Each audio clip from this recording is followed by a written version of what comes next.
Sinfonía Jurídica. Un espacio para reflexionar sobre la realidad política y jurídica de nuestros territorios. Sinfonía Jurídica.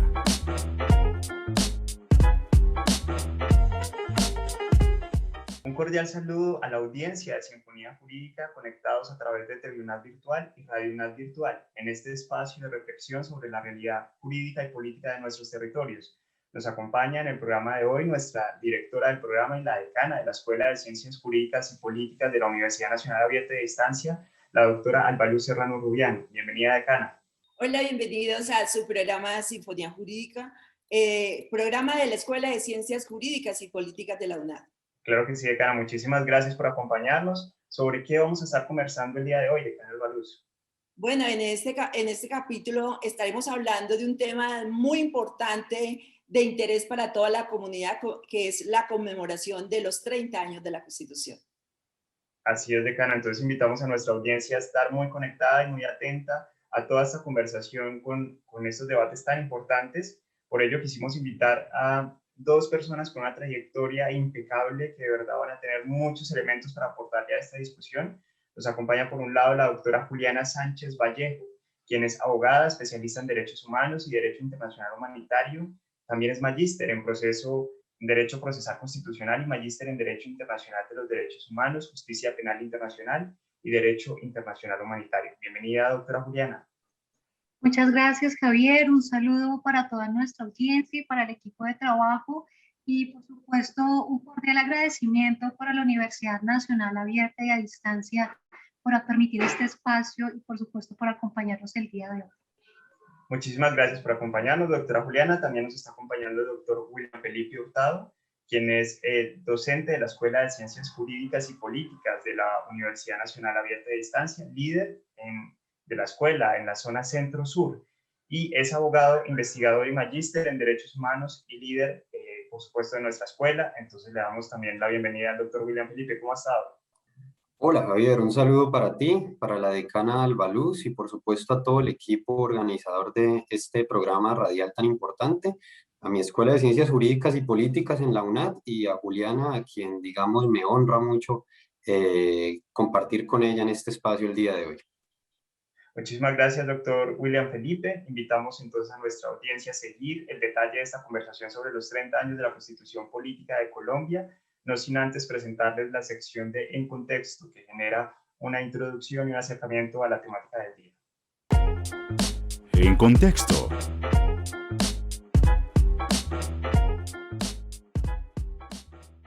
La Constitución Política de 1991 fue el principal resultado de una activa movilización estudiantil que promovió la convocatoria a una Asamblea Nacional Constituyente, cuya misión principal era poner fin a la Constitución de 1886, que estuvo vigente durante más de 100 años, y ubicar en su lugar una nueva Carta Constitucional que fortaleciera la descentralización territorial y administrativa, que abriera espacios generosos a la participación social y política, y que generara condiciones óptimas para la construcción de paz y el fin de la guerra en Colombia. La Asamblea Nacional Constituyente, encargada de redactar la nueva Constitución, estuvo compuesta por 70 miembros, de los cuales 25 eran del Partido Liberal, 19 del Partido Alianza Democrática M19, 11 del Movimiento de Salvación Nacional y 9 del Partido Conservador, el Movimiento Unión Cristiana, la Unión Patriótica y los movimientos indígenas ONIC y AICO tuvieron 2 representantes cada uno. Regresamos en Sinfonía Jurídica con nuestros invitados especiales para abordar un tema central del programa del día de hoy. Como todos sabemos, la Constitución Política ha tenido durante estos 30 años importantes cambios, tanto jurídicos como políticos, para nuestro país. Por ello quisiera preguntarles cuáles han sido las transformaciones que más relevancia ha tenido en este transcurrir de los 30 años de la Constitución. Y quiero empezar pues con el doctor William Hurtado, que nos cuente cuáles han sido esos cambios. Bueno, la Constitución Política de 1991 sin duda trajo cambios importantes en materia dogmática y en materia orgánica para nuestro país. Veníamos de una Constitución, por ejemplo, de 105 años de vigencia, donde la parte orgánica del Estado estaba muy concentrada en las facultades que se daba al Poder Ejecutivo. Pasamos entonces de los denominados estados de sitio a una configuración de estados de excepción con un marco de protección frente a los derechos humanos, pero entre otros asuntos muy destacados, algo que a mí me parece muy relevante es la incorporación de una parte ecológica a la Constitución política, es decir, más de 30 artículos que pasan a regular la protección y garantía del medio ambiente, entre otros aspectos, como creación de la Corte Constitucional, la Fiscalía, entre otros. Pues muy interesante, doctor William. Vamos con la doctora Juliana a ver qué nos cuenta sobre cuáles han sido esas reformas muy importantes que han impactado, sobre todo en nuestro país, ¿no? Muchas gracias, doctora Albaluz. Y bueno, yo coincido con el doctor William en el sentido que la Constitución de 1991 ha generado unos cambios importantes a nivel dogmático y a nivel orgánico. A nivel constitucional, considero que uno de los cambios más relevantes ha sido la introducción de las acciones constitucionales. La Constitución de 1886 sí tenía un listado de derechos, pero realmente no consagraba garantías constitucionales que permitieran materializar los derechos. Hoy en día vemos la acción de tutela como un mecanismo imprescindible para todos. La mayor parte de la sociedad, cuando piensa en qué puedo hacer cuando encuentro una vulneración y no hallo ningún camino, piensa en la acción de tutela. Ese es un cambio trascendental para nosotros. Pienso que también la introducción de la jurisdicción constitucional de manera autónoma, separada de la jurisdicción ordinaria, ha generado también enriquecer la jurisprudencia constitucional, y eso lo vimos en los primeros años de la Constitución.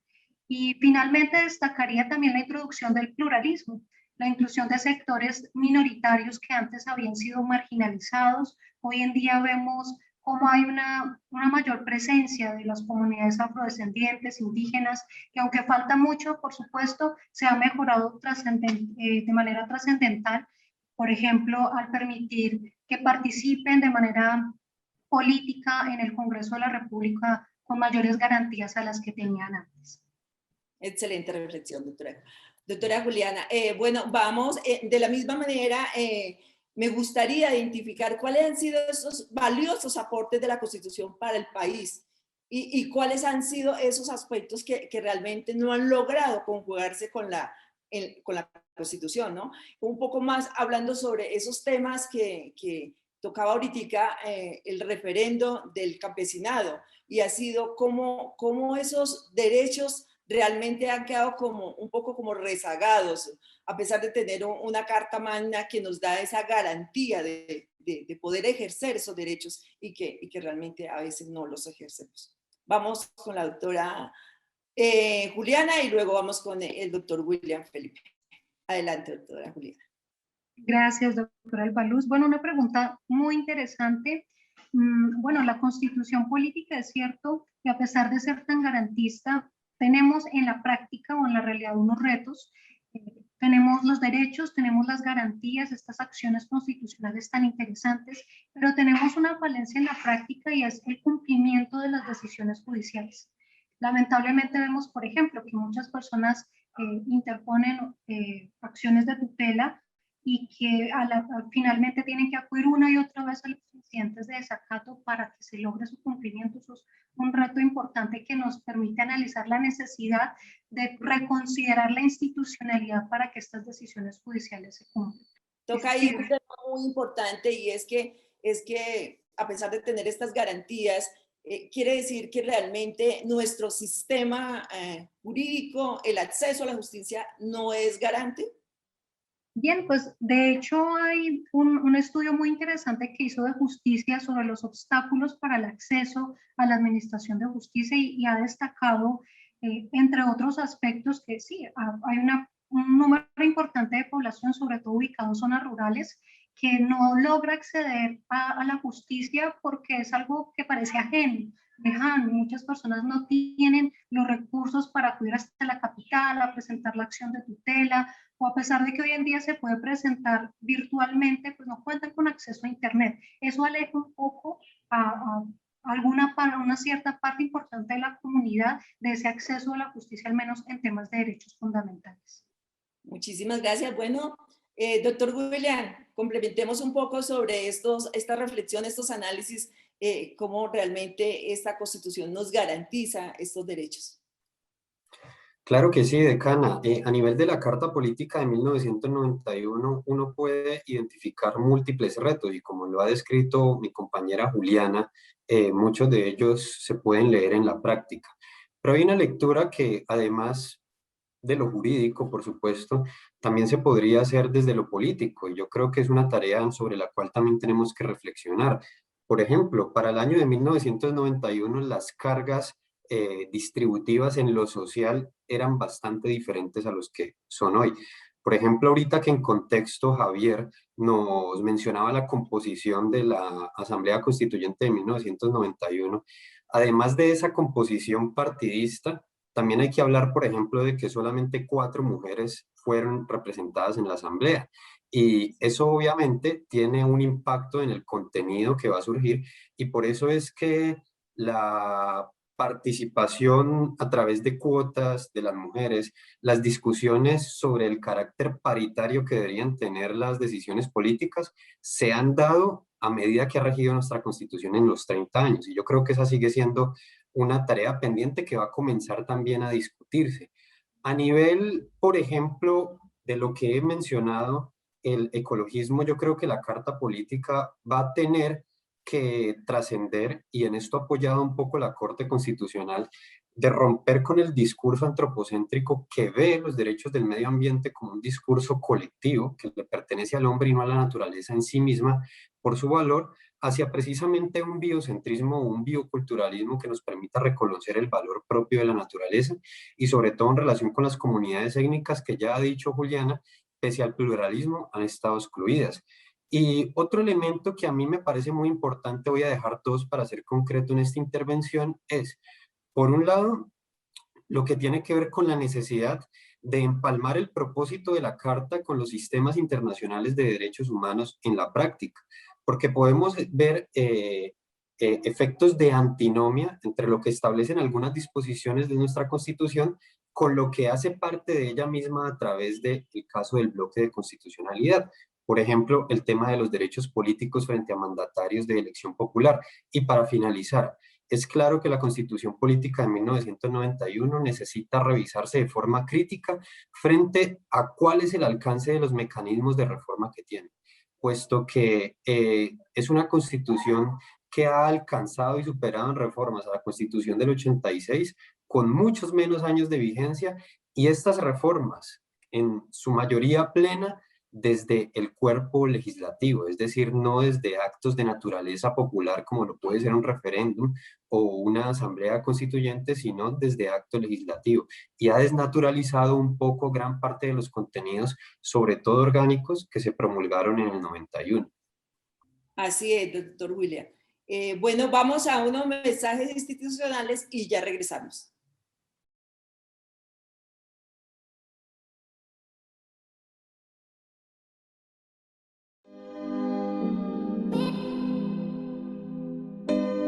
Hoy, casi todo lo que hacemos implica proporcionar nuestros datos. Cuando respondes a una encuesta, cuando das acepto al descargar una aplicación, cuando compras un servicio o un producto, cuando te anuncias en la portería de un edificio y mucho más.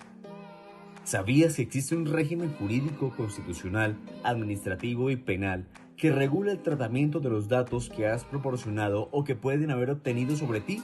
Por ello, la UNAD te presenta la tecnología en gestión jurídica de la información.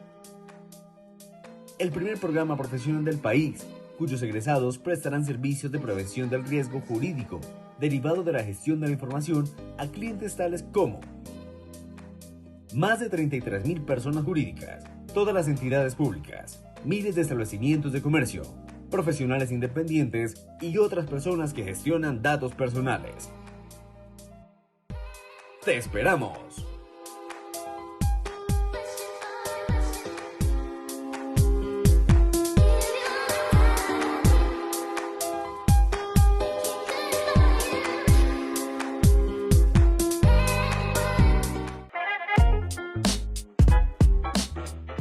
Volvemos en Sinfonía Jurídica con este programa dedicado a analizar los 30 años de la Constitución Política de Colombia, con reflexiones y con intervenciones muy importantes de parte de la doctora Albaluz, del doctor William Felipe, la doctora Juliana Sánchez, quienes por supuesto han elevado el debate de manera significativa Quisiera recordarles que estas discusiones hacen parte de la oferta académica de la Escuela de Ciencias Jurídicas y Políticas. Recordarles que tenemos 4 programas académicos: la Tecnología Jurídica de la Información, el programa en Ciencia Política, la especialización en Gestión Pública y la maestría en Gobierno, Políticas Públicas y Desarrollo Territorial. Todos estos programas los pueden conocer en la página www.unad.edu.co y, por supuesto, seguir alimentando estas discusiones también al interior de las diferentes clases que se ofertan en cada uno de estos programas académicos. Entonces, de Canal Valus, con estas intervenciones tan interesantes a partir de los 30 años de la Constitución Política. Gracias, Javier. Bueno, hemos tocado un tema muy importante para toda la comunidad académica y creo que estos análisis y estos debates y esta reflexión frente a nuestra Constitución del 91 han sido muy valiosas. Bueno, yo quisiera iniciar nuevamente con el doctor William Felipe Hurtado. ¿Cuáles han sido esas reformas constitucionales que han significado un avance o un retroceso para un Estado social de derecho como el nuestro?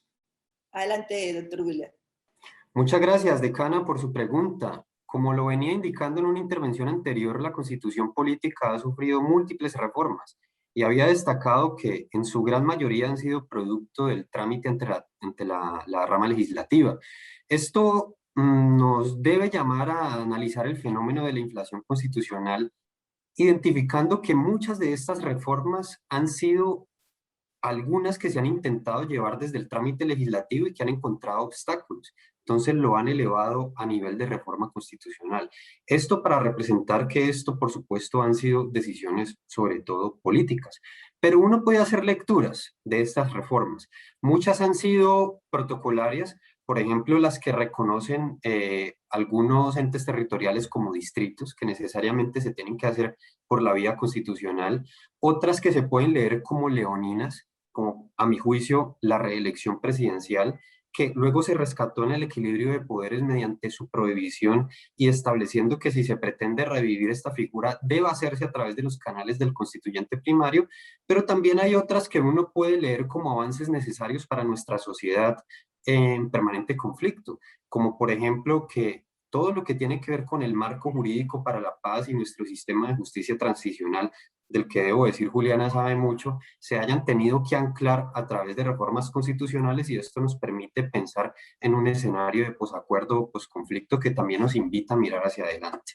Esto puedo decirle grosso modo sobre nuestras reformas, decano. Bueno, muchísimas gracias, doctor William, muy interesante.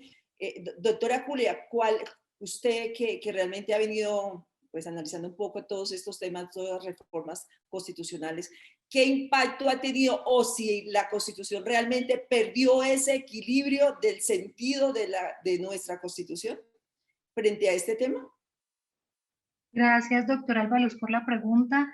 Bueno, yo diría que en la parte de la reelección presidencial es un tema álgido en básicamente la mayoría de los países de Latinoamérica. Es un problema que se tiene y que definitivamente nos muestra que una reelección permanente, continua, puede generar desequilibrio de los poderes, sobre todo cuando tenemos estos sistemas presidencialistas que le dan un gran poder al presidente, y eso puede llevar, por supuesto, a que influya o incluso casi que cuente con un apoyo total de otras ramas del poder público. Yo destacaría, por ejemplo, el caso mexicano. Lo que hicieron para solucionarlo fue prohibir tajantemente la reelección. O sea que, bueno, ellos vivieron un tema de una dictadura muy fuerte y dijeron, lo solucionamos prohibiéndolo directamente.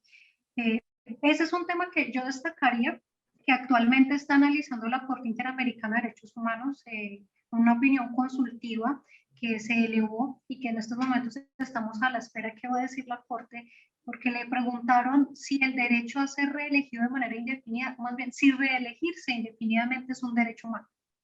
Este es un tema que ahí nos genera muchos sinsabores, ¿no? Porque por un lado están los que quieren que se reelijan porque no ven ninguna otra persona que pueda dirigir el país, como otros que decimos, no, sería mejor algo muy limitado o que no haya reelección o que sea necesariamente solamente un periodo para que de esa manera se pueda garantizar la alternancia. Así es, doctora Juliana, excelente reflexión. Creo que nuestros invitados han tocado un tema muy importante de interés para toda la comunidad. ¿Cómo han sido estos avances de nuestra Constitución, sobre todo en estos momentos que estamos haciendo ese análisis de las reformas constitucionales y qué impactos y qué descensos ha tenido nuestra Constitución?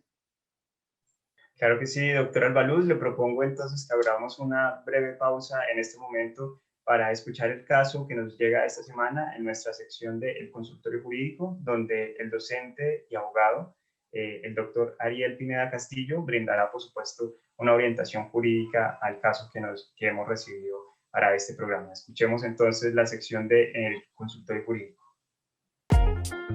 Consultorio jurídico.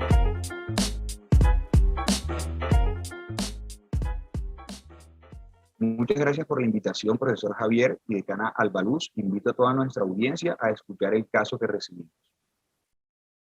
Cordial saludo, Sinfonía Jurídica. Yo tengo una consulta y es que tengo una casa que he arrendado por más de 10 años a la misma persona. Durante todo este tiempo se me ha pagado el valor del arriendo, pero actualmente necesito la casa, así que le pedí a los inquilinos que se mudaron. A los que ellos me contestaron que por haber vivido más de 10 años, ahora son los propietarios de ella y eso me tiene preocupada. Un cordial saludo a nuestro oyente. A diario se escucha pronunciar la palabra tenencia, posesión y propiedad como si fueran sinónimos. Sin embargo, desde un punto de vista técnico, jurídico, existen numerosas e importantes diferencias. Se trata de diferentes categorías de derechos que a su vez tienen distintos efectos legales. Pues la tenencia y posesión básicamente es tener una cosa. La diferencia es que en la primera quien tiene algo efectivamente sabe y reconoce, en otro a la propiedad.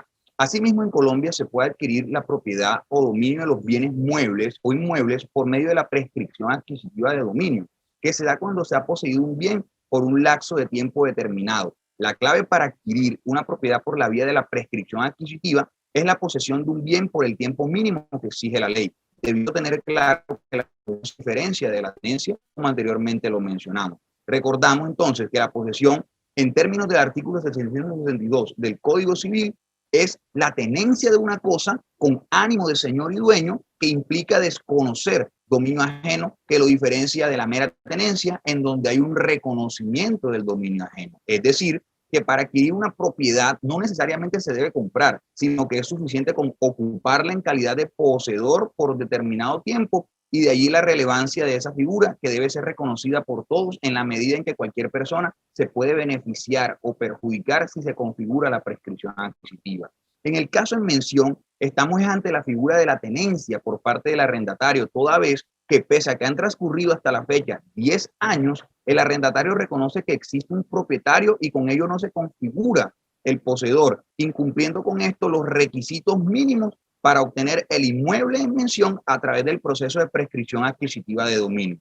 Le recordamos a nuestros oyentes que nos pueden hacer llegar sus inquietudes jurídicas al correo sinfoniajurídica@unac.edu.co.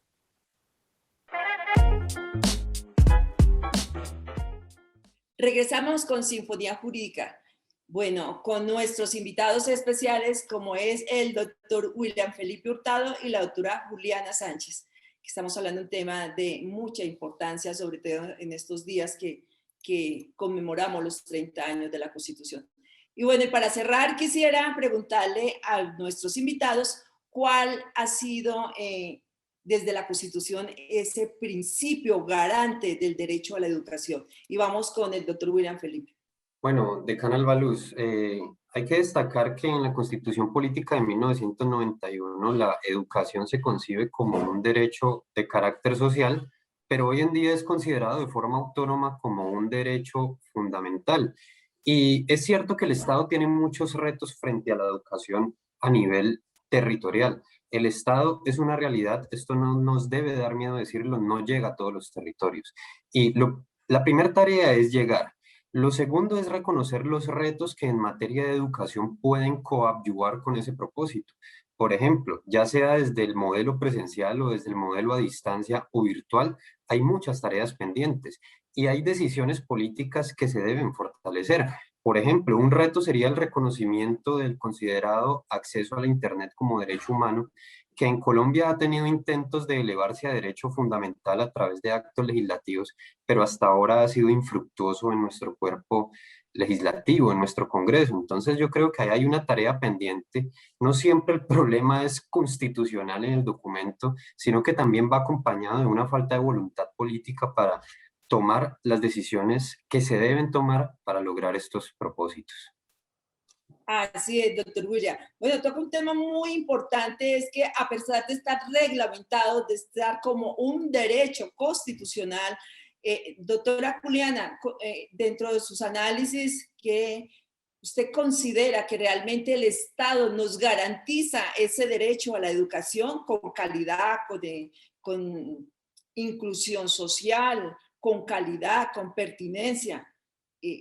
Pues porque como debido a que realmente nuestra población es tan diversa y nuestra población vive en unos sitios muy marginados con tantas dificultades, ¿el Estado puede garantizar realmente ese derecho? Muchas gracias, doctora Albaluz, por tan interesante pregunta. Y bueno, yo creo que se ha reconocido desde la pandemia las amplias brechas que siempre han existido, pero que quizá no se habían visibilizado tan claramente y que la pandemia lo desnudó completamente. Vemos una brecha muy importante entre lo rural y lo que se vive en las ciudades, incluso dentro de las propias ciudades a nivel educativo, tanto universitario como en los colegios. Lo que se vio es que no todo el mundo tiene acceso a Internet, no todos tienen un computador, incluso no muchas familias tienen un celular inteligente del cual conectarse a una clase virtual. Y eso pues ya nos genera una sensación de los retos que tiene el Estado. Coincido con el doctor William en que se ha percibido la necesidad de constitucionalizar el derecho al acceso al Internet y eso generaría una serie de medidas, seguramente la implementación incluso de programas, políticas públicas que permitan el acceso al Internet, no solo en las ciudades, sino principalmente diría que enfocándonos en estas comunidades más vulnerables que siempre han tenido esas dificultades. La Corte Constitucional ha emitido múltiples sentencias donde ha llegado a destacar casos muy complejos de estudiantes a quienes ha protegido el derecho a la educación, incluso a la vida, porque han tenido que desplazarse múltiples kilómetros en trochas, incluso atravesando ríos sin ninguna medida de seguridad, sin ningún tipo de transporte y haciendo realmente un gran esfuerzo.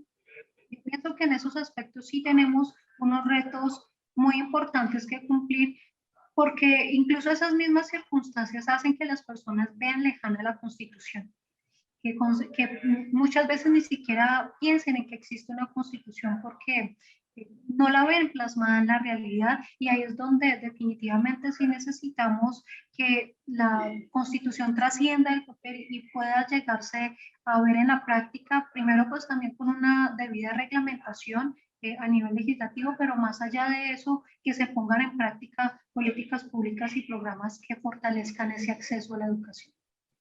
Gracias, doctora Juliana. Y bueno, y para cerrar, un segundo para cada uno, una reflexión para nuestra audiencia. Doctor William.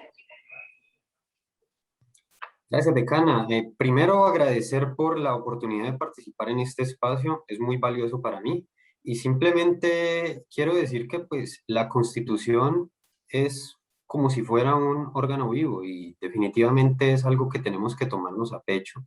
Como docentes, como ciudadanos, la pedagogía constitucional debe ser nuestra constante porque la pedagogía constitucional, más allá de ser una lucha jurídica, como a veces se pretende encasillar, es también una lucha social. Muchas gracias de nuevo. Doctora Juliana. Muchas gracias, doctora Albaluz. Bueno, pues nuevamente coincido con el doctor William, un agradecimiento muy especial a la Universidad Nacional Abierta de Distancia, doctora Albaluz, por la invitación y por compartir este espacio, que yo creo que este espacio en sí mismo ya es una forma de acercar a las personas a la Constitución a partir de estas reflexiones, a partir de un poco facilitar el acceso a la información. La Constitución de 1991 realmente incentivó, generó unos cambios importantes, pero no es perfecta. Requerimos algunos aspectos que se pueden mejorar desde lo político, como lo vimos en el ejercicio de contribuir al sistema de pesos y contrapesos, la forma en la que se eligen los altos funcionarios, en materia ecológica. Todo eso genera unos retos importantes al Estado, en el que también las distintas facultades de derecho, y entre otras, también podrán contribuir a esa reflexión y a los cambios que están por venir. Así es. Bueno, así llegamos al final de esta emisión de nuestro programa Sinfonía Jurídica. Agradecemos a nuestros invitados especiales y los esperamos en una próxima oportunidad. Muchas gracias a usted también, doctor Albaluz Serrano, por dirigir y moderar esta interesante discusión que deja muchos elementos, como dice la doctora Juliana, para la comprensión de la Constitución y para entender, por supuesto, los retos que sigue teniendo el país. Agradecemos, por supuesto, a nuestra audiencia por habernos acompañado en este programa. Les invitamos a seguirnos acompañando cada 15 días a través de TV UNAD Virtual en este programa desarrollado por la Escuela de Ciencias Jurídicas y Políticas y por la UIMED en la Universidad Nacional Abierta y a Distancia.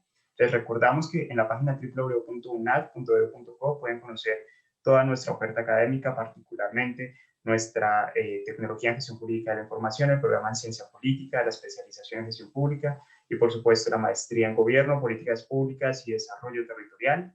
En el máster de este programa para Radio UNAD Virtual nos acompañó Alejandro Díaz y en la realización para TV UNAD Virtual estuvo Karen Vera. Les dejamos con nuestro recomendado del día. Hasta pronto. El recomendado del día.